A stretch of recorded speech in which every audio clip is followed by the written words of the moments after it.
Instituição Educativa Cristal Fundação Cristal, no Grupo Arautos de Evangelho, Lori Ilhas Nenfeto no Cristo Nelly Rei visita a comunidade Sucubemori.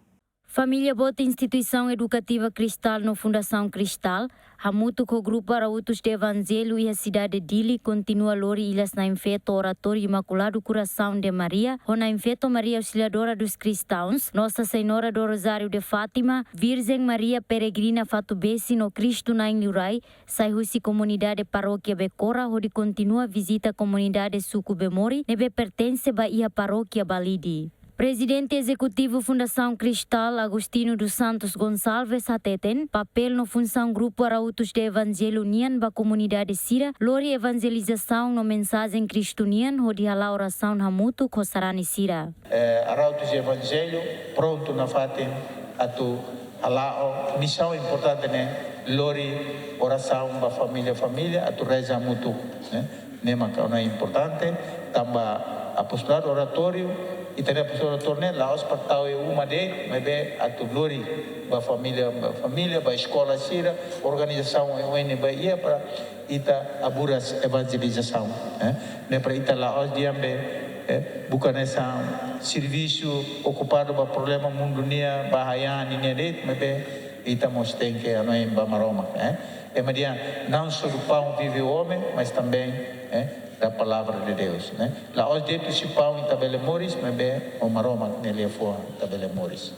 E tu ir a agradecer para a família, nebe representa a paróquia, Balidi, tama oine a tu entrega para a paróquia Balidi, nebe itabo ser simumos, ne katak losona tama amparo kumas, au qualiaona e a unia corredor psicoalia. Coordenador Grupo Arautos de Evangelho Hateten, Oratório Imaculado Coração de Maria Idane, Saihanesan Mahen ba Oratório Hotu iha mundo inclui Oratório Sira iha ida knia uma. Oratório Idane Saimahen tamba hetan legalidade husi amu Papa São João Paulo II. Ebe fote Oratório Imaculado Coração de Maria, nona infeta do Rosário de Fátima, Saimahen ba Oratório Hotu iha mundo, mak Oratório Imaculado Coração de Maria visita família Sira, visita a comunidade, visita bairro, visita a instituição Sira. Laharerit ba fulan Mayu o fulan Outubro. Timor-Leste costume katak fulan Rosário, mas que fulan Mayu o fulan Outubro. Também mak na infeta visita e a família ida ba família ida. Bem, tama Oratório Imaculado Coração de Maria, sai mahin nessa unha hawatete. Então, visita a família, visita a instituição, visita bairro Sira, laharerit ba tempo nebe maka determinado.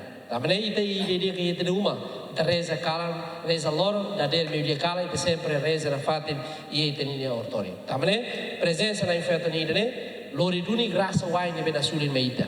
Ia fatin hanesang Erna Soares Smith agradece tamba presença husi ilhas na infeto lori duni graça wine ba família Smith. Amin espera kata com na infeto na presença se hodi mai amin. Rona amin haleri amin harohan. Tamba haurasik sente. Hau foi em fulan janeiro lá na sala, hau foi participa ia grupo idane. Hau rasik sente tamba wanhira quando ita husu e sempre foi. Hau sente tena. Idane hanesang mohinkala ngawakara kuliah det kata hau hatene família barak na bema tuir ne sai testemunha. Então hau moça sang emeran bebel for testemunha. Tamba wanhira hau ni susar na be hau passa torang mas bem liu, a força está na infeto. Então a minha cara agradece, ba Fundação Cristal e programa da NB que fura a minha espera que a família simples se ne berecimos na infeto e a minha malaran. Além de ne, Venâncio Freitas Mos Fossasin Katak, durante fulang ida presença ilhas na infeto e a paróquia Becora, comunidade Barak Makhetang Graça Wine husi ilhas na infeto. Saranisira Hetang Graça idane paróquia Fo Tulun Tomak e paróquia Tau Atenção Tomak. Por cala ni di hende. Ni doni ame paróquia Pecora quase fulana ba ame hetang lubu wine ame hetang graça ame hetang domi wine ho na feto ni presença e haneba. Tuir horário nebe iha ilas na infeto oratório Imaculado Coração de Maria, ou na infeto Maria Auxiliadora dos Cristãos, Nossa Senhora do Rosário de Fátima, Virgem Maria Peregrina Fatu Besi no Cristo na Ilurai, se hamutu comunidade paróquia Balidi durante fulan ida.